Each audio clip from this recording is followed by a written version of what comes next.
Get out of my house. I don't need a sick son. Can you imagine those words coming from your own father's mouth? Those were the last words my father said to me before he shoved me into an October storm and locked the door behind me. I was 15 years old. I had no coat, no phone, no money. Just a school backpack with algebra homework inside and rain already soaking through my sneakers.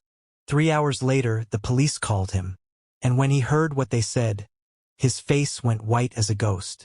But by then, it was way too late. I'm Marcus Walls. I'm 28 now, sitting in my Boston apartment, watching rain slide down the window. There's a letter on my kitchen table, shaky handwriting on cheap nursing home stationery. After 13 years of silence, my father wants to see me. Says he's dying. Says he's sorry. Funny thing about rain, it always takes me back to that night. October 14th, 2011. I remember coming home from school like it was any other Tuesday. Backpack over one shoulder, head full of the algebra test I just aced. I was thinking about dinner, about homework, about the video game I wanted to buy with my birthday money. Normal 15-year-old stuff. I had absolutely no idea that in less than 2 hours, I'd be walking alone through a freezing storm, wondering if I was going to survive the night. The moment I stepped through that front door, I knew something was wrong. My father was standing in the living room, looking like a volcano about to explode. His face was the color of raw meat. His hands were shaking, and he was holding a wad of cash in one fist and empty pill bottles in the other. My brother Derek stood right behind him. He was 19, 4 years older than me, and he had this expression on his face. Concerned, worried, heartbroken. The perfect picture of a devoted older brother who'd just discovered something terrible about his baby brother. But I saw his eyes. I caught that little flicker he couldn't quite hide. Satisfaction. Our stepmother, Jolene, hovered in the kitchen doorway, arms crossed, lips pressed together, saying absolutely nothing. That was her specialty. Saying nothing while bad things happened. My father didn't even let me put down my backpack. He started screaming like I'd set the house on fire. He said I'd been stealing from his wallet for months. He said I'd been buying pills, hiding them in my room. He said Derek had found the evidence. Cash stuffed in my dresser, pill bottles in my closet, text messages proving I was talking to drug dealers. I tried to explain. I tried to tell him I'd never touched his wallet, never seen those pills, didn't even know what he was talking about. But the words died in my throat because I realized something horrible. He wasn't listening. His mind was already made up. Derek had spent the whole day preparing him, feeding him lies like poison wrapped in sugar. He stood there looking devastated, telling him he'd tried so hard to help me, tried to get me to stop. He said he hadn't wanted to tell Dad, but he just couldn't watch his little brother destroy himself anymore. It was a masterpiece performance, Academy Award worthy. And my father swallowed every single word like it was gospel truth. He grabbed my arm hard enough to leave bruises and dragged me toward the front door. My backpack was right there where I'd dropped it. He picked it up and threw it at my chest so hard I stumbled backward. Then he opened the door. Rain was already coming down in sheets, thunder rolling somewhere in the distance. The temperature had dropped 15 degrees since that morning. And my father looked me dead in the eyes and said those words again. Get out of my house. I don't need a sick son. He pushed me onto the porch. The door slammed. The deadbolt clicked. And just like that, at 15 years old, I was homeless. Part 2. The walk I stood on that porch for maybe 5 minutes, completely frozen. Not from the cold, though that was coming, but from shock. I kept waiting for the door to open again. Waiting for someone to say it was all a big misunderstanding. Nobody came. My phone was sitting on my bedroom desk. I wasn't allowed to grab anything except what was already in my hands. My backpack had textbooks, a half-eaten granola bar, and absolutely nothing useful for surviving a night outside. No jacket, no money, no way to call for help. So I started walking. I didn't make a conscious decision about where to go. My body just moved on autopilot toward the only safe place I knew. My grandmother Dorothy's house, 7 miles away. My mom's mom, the one person who always looked at me like I mattered. 7 miles doesn't sound like much when you're driving. When you're walking through freezing rain in canvas sneakers with no coat, It might as well be 700. Route 9 stretched ahead of me, dark and slick with rain. Cars splashed past without slowing down. I was just a shadow on the roadside, a shape nobody wanted to look at too closely. After the first mile, my clothes were soaked through to my skin. After the second mile, I couldn't feel my fingers anymore. After the third mile, my teeth were chattering so hard I thought they might crack. But I kept walking. What else could I do? The thing about hypothermia is that you don't realize it's happening until it's almost too late. Your body starts shutting down piece by piece, and your brain gets foggy, and suddenly sitting down for just a minute seems like the best idea in the world. I made it 4 miles before my legs gave out. There was a mailbox up ahead. I remember thinking I'd just lean against it for a second, catch my breath, then I'd keep going. Grandma's house was only 3 more miles. I could make it, but my knees buckled before I got there. The gravel came up fast, and then everything went dark. Part 3. The guardian angel. 3 hours after throwing his son into a storm, my father's phone rang. The voice on the other end was cold and professional. Officer Daniels with County Police. There had been an incident. His son had been found unconscious on Route 9. Hypothermia. He was being transported to County General Hospital. And one more thing, sir, Child Protective Services has been notified. A caseworker is already on site. We have some questions about why a 15-year-old boy was walking alone in a danger storm with no coat and no phone. My father's face went pale as bone. I know because the hospital staff told me later. They said he looked like a man watching his whole life crumble in slow motion. I don't remember much about collapsing. Just the gravel biting into my palms and then nothing. What I remember is waking up. Fluorescent lights. The smell of antiseptic. A scratchy hospital blanket tucked around me like I was something worth protecting. And there was a woman sitting beside my bed. Silver hair pulled back in a neat bun. Reading glasses perched on her nose. She looked like someone's grandmother. But her eyes were sharp, observant, cataloging everything they saw. Her name was Gloria Hensley. She was 67 years old. Retired after 35 years with Child Protective Services. And on a cold October night, driving home from her book club meeting, her headlights had caught something by the roadside. A teenage boy, unconscious, soaking wet, alone. Gloria pulled over so fast her tires screamed. She had an emergency blanket in her trunk and wrapped me up while she called 911. She stayed with me until the ambulance arrived, followed to the hospital, and when I woke up 4 hours later, she was still there. She handed me a cup of coffee. "This is terrible," she said. "But it's warm." I laughed.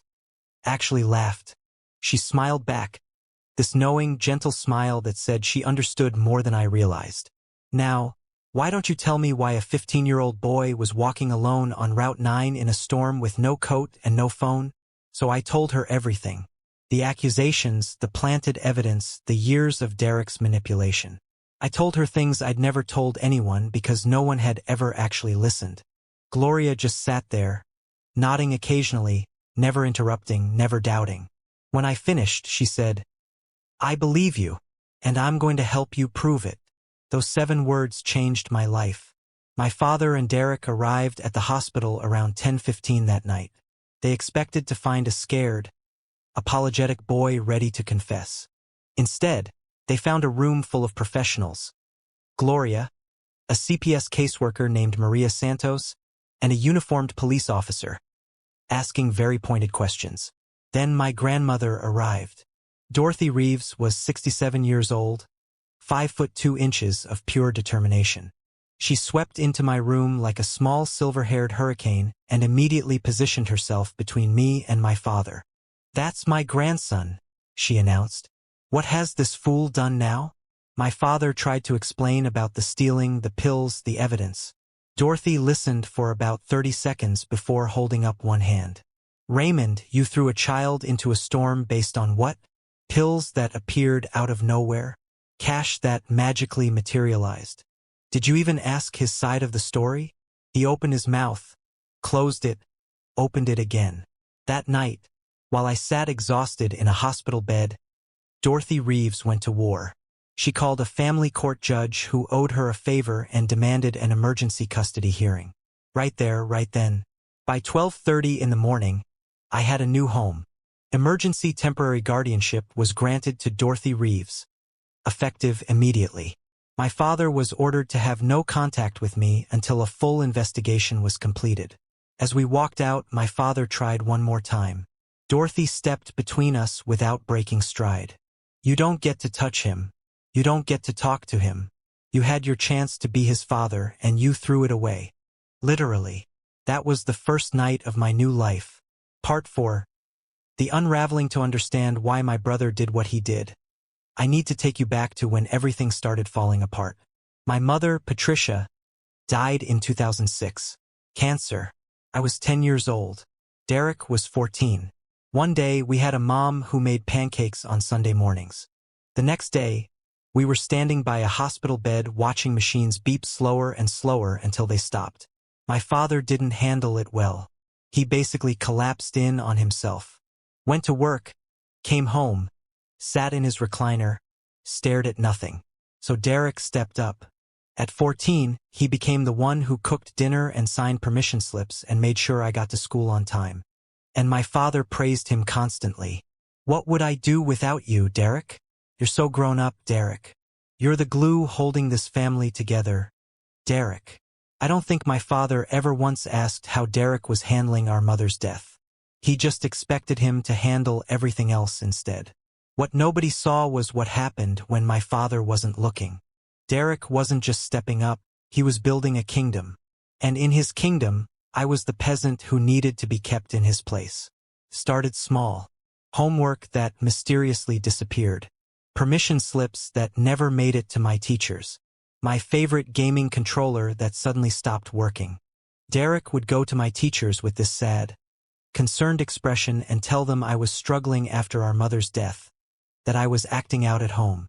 He painted a picture of a troubled child, and everyone believed him because he was so mature, so responsible, so caring. I tried to tell my father once. He looked at me like I'd lost my mind. You're just jealous of your brother, he said. He's trying to help this family. After that, I learned to keep my mouth shut. 2 years after my mom died, my father remarried. Jolene was nice enough at first. Derek immediately started calling her Mom. Strategic positioning. I couldn't do it. I couldn't call the stranger Mom when my real mother had only been gone 2 years. But that cost me. From that day forward, Jolene treated me like an outsider. She and Derek formed their own club, and I wasn't invited. By the time I was 15, the lines were clearly drawn. Derek was the golden child, the favorite. I was the troubled one, the difficult one. And then there was the money. My mother had set up trust funds for both of us before she died. $45,000 each, accessible when we turned 18. Derek turned 18 in 2009 and got his share immediately. It was gone within 11 months. Flashy car, designer clothes, expensive gifts for his girlfriend Tasha. By the time I was kicked out, Derek was broke, and Tasha was always talking about her next big scheme. My $45,000 was just sitting there, untouchable until 2014, unless something happened to me first. See, my mother's trust had a clause. If either son was declared legally incompetent or institutionalized before age 21, his share would be managed by a court-appointed family guardian until he recovered. Derek and Tasha figured it out. If I got institutionalized for substance abuse, someone would need to manage my trust fund. Someone responsible. Someone like a concerned older brother. $45,000. That's what I was worth to Derek. That's the price he put on his own brother. Part 5. The investigation 2 weeks after that October night, CPS investigator Maria Santos called my grandmother. Mrs. Reeves, you might want to sit down. We've been examining the evidence. The timeline doesn't add up, and we found some security footage that tells a very different story. Derek's perfect plan was about to fall apart. Maria Santos wasn't just a caseworker checking boxes. She was a detective in a cardigan, and she traced everything. Every receipt, every timestamp, every thread. It started with the cash. $800 had been found in my dresser. My father said it proved I'd been stealing for months. But Maria checked the bank records. That $800 came from a single ATM withdrawal on October 14th, the same day I was kicked out. The bank provided surveillance footage. Timestamp, 2:47 p.m. The person on camera wasn't me. It was Derek. Clear as day. Same jacket, same build, same white sedan with the dent in the bumper parked in the background. Here's the thing about alibis. Mine was airtight. At 2:47 p.m., I was sitting in 5th period chemistry class. The school attendance system showed me present until 3:15.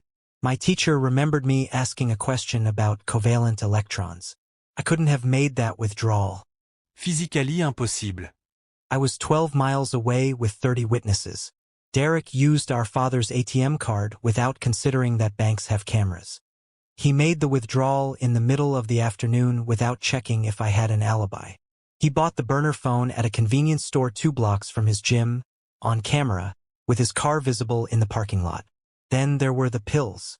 The bottles planted in my closet were traced back to a prescription for Tasha Marino, Derek's girlfriend. Anxiety medication.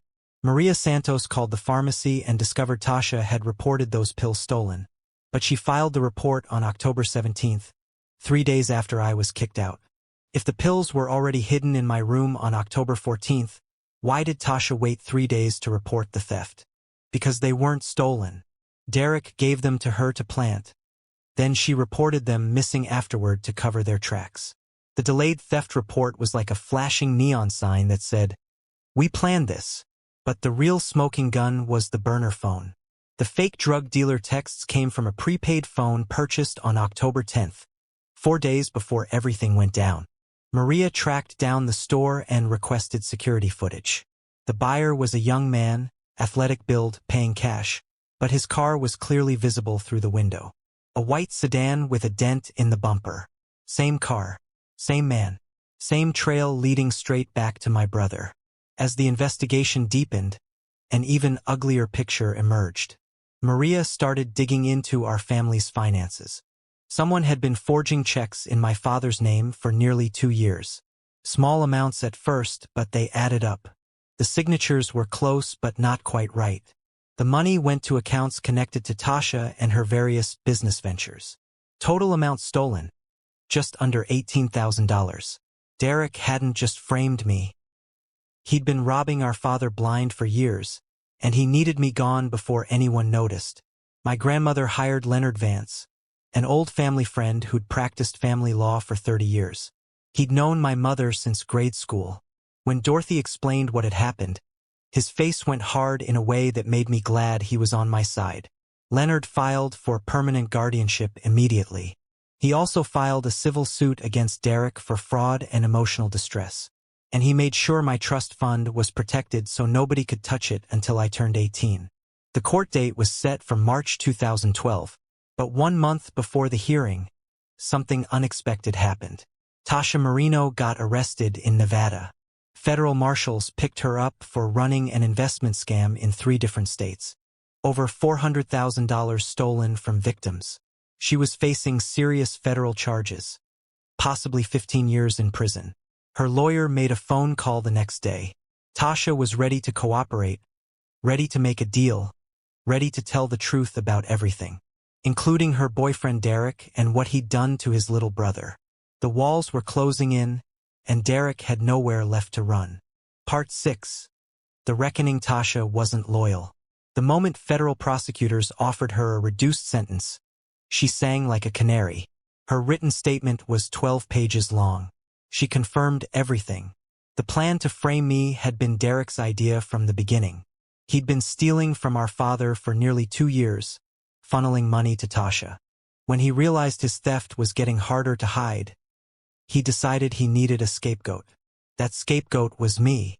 Derek figured I was the perfect target, the troubled younger brother, the one nobody would believe. He told Tasha that getting me institutionalized would solve 2 problems. He'd have someone to blame for the missing money, and he'd get access to my trust fund as my guardian. Tasha wrote it all down. The planning sessions, the pill bottles she provided, the burner phone Derek purchased, the morning he planted the evidence. She even included text messages from the days before October 14th. Messages that proved this was calculated, premeditated, cold. Her final line stayed with me. Derek said his brother was a nobody who wouldn't fight back. He was wrong. March 2012. Family court. I'd been living with Grandma Dorothy for 5 months by then. I gained weight, the good kind. I'd made honor roll at my new school. I'd started to remember what it felt like to be normal. But walking into that courtroom, I felt 15 again. Grandma Dorothy squeezed my hand. Leonard Vance nodded reassuringly. And Gloria Hensley was there too, sitting in the gallery with that same fierce expression. The evidence was presented systematically, devastatingly. ATM footage showing Derek at 2:47 p.m. My school attendance records, pharmacy records, security footage from the convenience store, 2 years of forged checks totaling $18,000.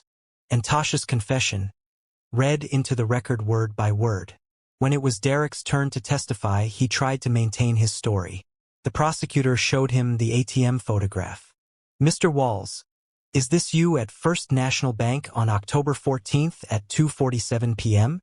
Derek swallowed. "I was getting money for groceries. $800 in cash for groceries?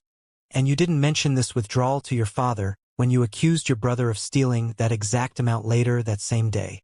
Silence. "And this ATM is 12 miles from your brother's school, where attendance records show he was present until 3:15. Can you explain how he could have made this withdrawal while sitting in chemistry class?" More silence. Derek's public defender objected, but there was nothing to object to. The evidence was the evidence. Then they called Jolene. My stepmother looked like she wanted to be anywhere else. She'd spent years staying quiet, staying neutral. But this was a courtroom and she was under oath.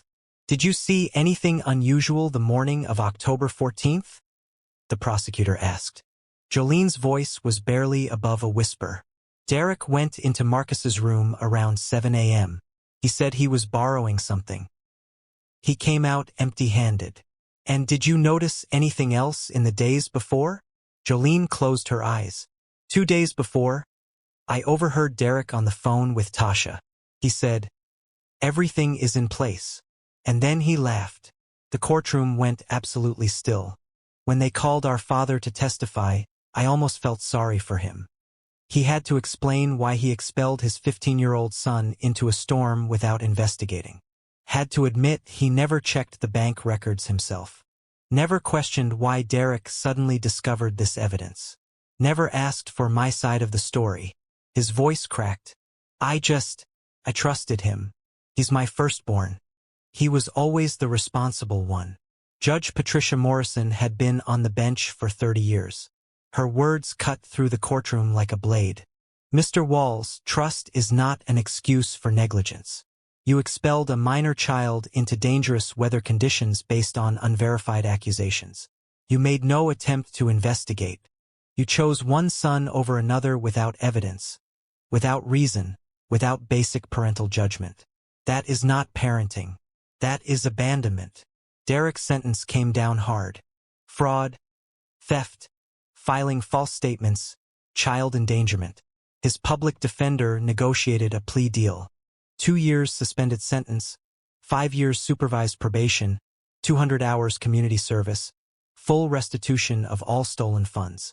The court also issued a permanent restraining order. Derek was not allowed to contact me for any reason. If he came within 500 feet, he'd go straight to jail. And here's the part that would follow him forever. Felony conviction permanently on his record. No more jobs in finance, no positions involving money or trust. The golden child had a scarlet letter now. My father lost guardianship rights permanently. He was ordered to pay for my therapy and educational expenses until I turned 21. The community found out everything. Small towns talk. Within weeks, everyone knew what Raymond Walls had done. Friends stopped calling. Neighbors looked away. His church group suddenly had scheduling conflicts. Jolene filed for divorce 6 weeks later. The judge turned to me at the end. "Mr. Walls, you've shown remarkable resilience in the face of extraordinary cruelty. The court grants full permanent custody to your grandmother, Dorothy Reeves. I sincerely hope you have a better future than your past. I just said, thank you. As we walked out, my father tried one last time to approach me. Son, I'm so... Grandma Dorothy stepped between us. You don't get to call him that anymore. You lost that right when you threw him into a storm. We kept walking. I didn't look back. The sun was shining that day, warm and bright and full of promise. Part 7. 13 years later, October 2024.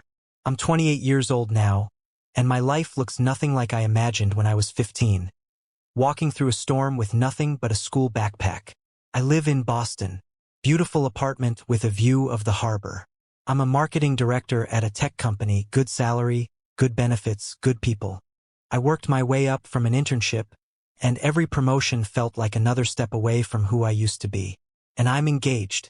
His name is Colin. He's a pediatric nurse, which tells you everything about his heart. We met at a charity event 2 years ago. He spilled wine on my shirt, apologized for 10 minutes, then made me laugh so hard I forgot to be annoyed. We're getting married in the spring. Life is good. Life is really, genuinely, unbelievably good. Then the letter arrived. Came to my grandmother's address. The envelope was plain white with shaky handwriting I barely recognized. Return address: Maple Grove Care Center. I opened it at Dorothy's kitchen table with a cup of coffee going cold in my hands. Dear Marcus, it began. I know I don't deserve to ask anything of you. I know you have every reason to throw this letter away. But I'm asking anyway because I don't have much time left and I need to say this before I go. I'm at Maple Grove now. Had a stroke 2 years ago. Left side doesn't work so well anymore. Jolene is long gone. The house is sold. There's nothing left of the life I thought I had. Derek came to see me last week. I wouldn't let him in the room. I can't look at him. I can't hear his voice without remembering what I did because of his lies. You're the only one I want to see, the only one I need to apologize to. I was your father and I failed you in the worst way a parent can fail a child. I believed lies over truth. I chose comfort over justice. I threw you away like you were nothing. I know you owe me nothing. But if you can find it in your heart to come, just once, I'd like to tell you I'm sorry in person before it's too late. Your father, Raymond. I sat there for a long time. The coffee got cold. Dorothy didn't say anything. She just waited, letting me find my own way. 13 years of silence. 13 years of building a life without him. Did I owe him anything? No. But I thought about my mother. I thought about the kind of person she'd raised me to be. I thought about breaking cycles instead of perpetuating them. I decided to go. Not for him. For me. The nursing home was exactly what you'd expect. Fluorescent lights, industrial floors, the smell of disinfectant covering up the smell of endings. My father's room was small. Single bed, one window, a television nobody was watching. He looked 20 years older than his actual age. The stroke had left him crumpled and gray and small. He cried when I walked in. Couldn't speak for the first few minutes. Eventually, he found his voice. He apologized over and over, stumbling over words. He said he'd been blind, stupid, cruel. He said losing me was the worst thing he'd ever done. He said he thought about that October night every single day. I let him finish. Then I said what I'd come to say. I forgive you. His face crumpled with relief. But I want you to understand what that means. I pulled a chair close to his bed. Forgiveness doesn't mean I forget. It means I'm choosing not to carry this anger anymore. It's heavy, and I'm done letting you take up space in my heart. You threw me into a storm because you believed a lie. Not because the evidence was compelling, because it was easier. Because Derek made you feel good about yourself. And I reminded you of everything you'd lost when Mom died. You chose the comfortable lie over your own son. I built my entire life without you. I put myself through college. I built a career. I'm marrying a man who would never throw me out in a drizzle, let alone a hurricane. I'm happy, but you need to live with what you did. That's not my burden anymore. It's yours. He nodded, tears streaming. I know. I just needed you to know I'm sorry. I needed to see you one last time. I stayed for another 20 minutes. We didn't talk much. I told him about my job, my apartment, Colin. Surface things. Safe things. He listened like it was the most important conversation of his life. When I got up to leave, he reached out with his good hand. Not grabbing, just reaching. I let him touch my fingers for a moment. Then I walked out. In the hallway, a nurse stopped me. "You're his son, right? The younger one." I nodded. She glanced back toward his room. "Your brother came by last week. He refused to see him, told us to send him away, said he could only stomach apologizing to one son, and it wasn't him. He got pretty upset about it, actually. Said he couldn't look at your brother's face anymore without seeing what he'd done." I didn't know what to say. After all these years of being the rejected one, the throwaway son, my father had finally rejected Derek. Too late to matter. Too late to heal anything. But still, something shifted in my chest. I walked out of that nursing home into October sunshine. Same month, different weather, different life. 13 years ago, October meant rain and betrayal and hypothermia. Now October means falling leaves and the anniversary of when my real life began. Some storms don't destroy you, they redirect you. That October night, I lost a house but found my home. I lost a father who didn't deserve me and found a grandmother who did. I lost a brother who never loved me and found myself. Colin was waiting when I got back to Boston. Takeout on the counter. Bad movie queued up. That patient look he gets when he knows I need processing time. "How'd it go?" he asked. I dropped my keys on the table and leaned into him. "I think I'm finally done. I think I can let it go now." He wrapped his arms around me and didn't ask any more questions. Next spring, we're having the wedding at my grandmother's house. Small ceremony, close friends, good food. Dorothy's already planning the menu. And somewhere out there, Derek is working night shifts and wondering where his life went wrong. My father is in a nursing home alone with his regrets. Jolene is in Florida pretending none of us ever existed. But me, I'm in Boston. I've got a career I earned. A partner who loves me. A grandmother who will probably outlive us all through sheer stubbornness. And yes, I finally got that video game I wanted.